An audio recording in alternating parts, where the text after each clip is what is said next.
Dua kalimah syahadah merupakan rukun yang pertama dalam akidah Islam, di mana segala rukun, segala hukum yang terkandung di dalam iman dan Islam itu termasuk di dalam pengakuan dua kalimah syahadah. Walaupun dalam dua kalimah syahadah itu lafaznya asyhadu an la ilaha illallah, aku naik saksi bahawa tiada Tuhan yang sebenar melainkan Allah, wa asyhadu anna Muhammadar Rasulullah, dan aku naik saksi bahawa Nabi Muhammad itu Rasulullah. Di dalam itu dia tidak sebut pasal semayang, tak sebut pasal puasa, tidak sebut pasal malaikat, tidak sebut pasal kitab, tidak sebut berkenaan dengan halal dan haram, tidak sebut berkenaan dengan perundangan Islam, hukum-hukum muamalah, tetapi semua perkara itu termasuk di dalam la ilaha illallah, termasuk di dalam Muhammadur Rasulullah. Sebabnya kesemua perkara itu, kepercayaan kepada malaikat-malaikat, kitab-kitab, Rasul, hari qiyam, puasa dan haji, hukum halal dan haram, hukum-hukum hudud dan ta'zir, hukum-hukum muamalah, perundangan dan segala-galanya adalah hukum Allah Subhanahu wa taala. Di mana apabila kita mengaku tidak ada Tuhan yang sebenar melainkan Allah, bermakna kita mengaku dengan semua hukum hakam yang tersebut, semuanya. Dan hukum itu adalah hukum yang disampaikan oleh Nabi Muhammad sallallahu alaihi wasallam. Di mana apabila kita mengaku bahawa Nabi Muhammad itu Rasulullah, bermakna kita mengaku segala hukum yang disampaikan oleh Nabi Muhammad sallallahu alaihi wasallam melalui sabda, melalui amalan, dan melalui pengakuan Rasulullah sallallahu alaihi wasallam. Oleh karena itulah, maka semua hukum, semua rukun yang ada di dalam iman dan Islam itu termasuk di dalam dua syahadat, asyhadu an la ilaha illallah wa asyhadu anna Muhammadar Rasulullah.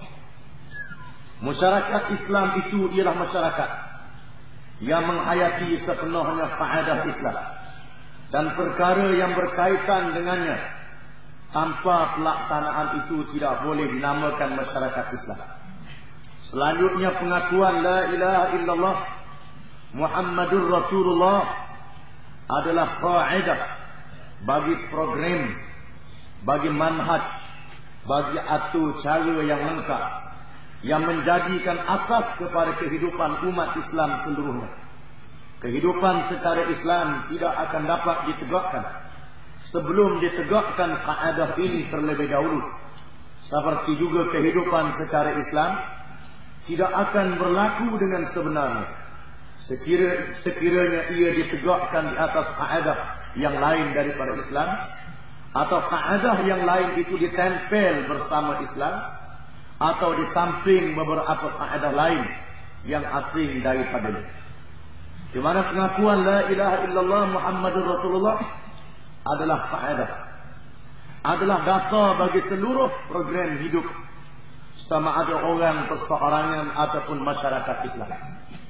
Oleh karena itu, seseorang yang nak masuk Islam hendaklah mengucap dua kalimah syahadat, kemudian diikuti dengan amalan-amalan yang ada dalam Islam.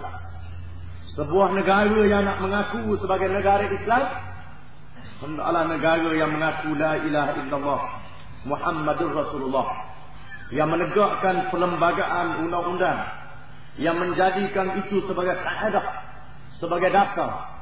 Satu masyarakat yang dinamakan masyarakat Islam adalah masyarakat yang menjadikan la ilaha illallah Muhammadur Rasulullah sebagai kaedah.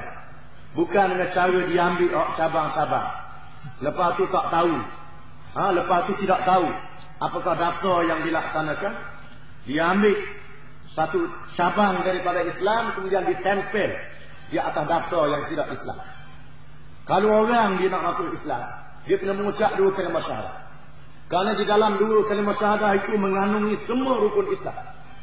Orang yang nak masuk Islam tidaklah disuruh, umpamanya jangan makan babi dulu. mengucap tu di hati. Ataupun sunat dulu baru mengucap. Ataupun dia semayang dulu baru mengucap.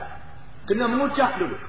Di mana pengakuan la ilaha illallah Muhammadur Rasulullah ini menjadi tunjang kepada segala-galanya. Begitu juga sebuah negara yang nak melaksanakan sistem Islam, dia hendaklah mengaku la ilaha illallah Muhammadur Rasulullah sebagai dasarnya, dan dia menolak segala sistem yang lain. Kalau sistem yang lain itu dikekalkan, negara tidak berdasarkan kepada Islam, kemudian diambil beberapa hukum Islam dilaksanakan untuk menumpang dasar yang tidak Islam, ini tidak dinamakan sebuah negara Islam dalam pengertian yang sebenarnya. Karena apa yang dilakukan oleh Rasulullah sallallahu alaihi wasallam di Madinah ialah menegakkan negara Islam, mengisytiharkan bahawa negara itu adalah negara Islam, negara yang berdasarkan kepada hukum Allah Subhanahu wa taala. Kemudian barulah dibina cabang-cabangnya. Dibina cabang-cabangnya. Kalau orang nak buat rumah, dia kena buat tapak dia dulu. Dia dak diri tiang dulu, tapak pas mana tak tahu. Dia mesti kena ada tapak asas yang menjadi dasar kepadanya. Umpamanya apa yang berlaku sekarang, banyak orang jadi keliru pelaksanaan bank Islam ataupun universiti Islam. Tidak dapat dinafikan bahawa itu adalah satu usaha yang baik. Tetapi kita kena faham, ianya tidak boleh berlaku dengan kita tumpang di atas kaedah ataupun di atas dasar yang tidak Islam. Ataupun kita nak melaksanakan Islam ini dengan kita mengambil satu hukum yang lain menumpang sistem Islam. Seperti yang pernah berlaku di Mesir umpamanya, dia jadikan sosialisme ataupun demokrasi barat ataupun apa saja namanya dengan ditempelkan kepada Islam. Ini adalah satu perkara yang tidak tepat dengan kaedah Islam yang sebenar. Ataupun kita nak laksanakan Islam bersama-sama dengan yang lain dalam masa satu masa. Hak Islam pun kita buat, hak yang tidak Islam pun kita buat juga. Kita buat berlaku dalam masa sekaligus. Ini pun tidak betul.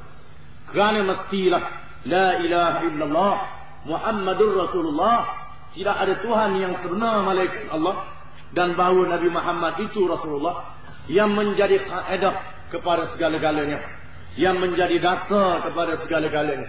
Hendaklah menolak segala yang lain yang bertentangan dengan dasar itu dan bertentangan dengan kaedah itu.